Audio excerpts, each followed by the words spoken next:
ای برادر ثروتی دنیا مجوم، مال و ملک و تنگه و طلا مجوم. گنج عالم می رود از کف تو را، تخت و تاج و دولتی دارا مجوم. زندگی را فرصتی دو روزه دان، مهر این دنیای بی معنا مجو.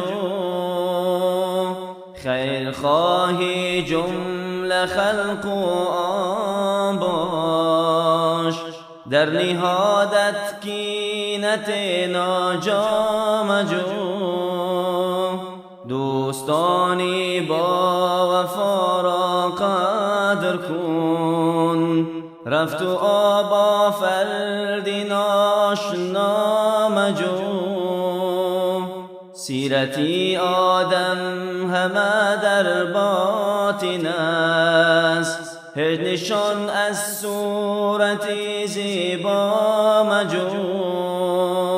عاشقی عشقی خدا باش تا ابد، وصل عشقی یاری بی پروا مجو.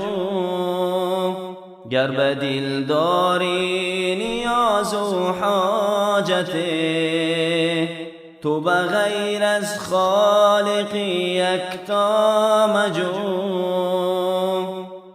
آیتی قرآن بخوان نور است به دل، حرفی به مغز از لبی کانا مجو.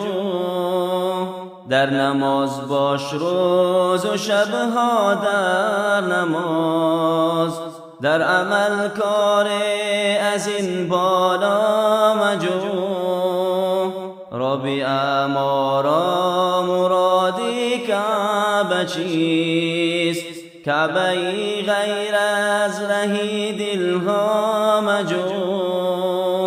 ربی امارا مرادی کعبه چیست، کعبه غیر از رهی دلها مجو. کعبه غیر از رهی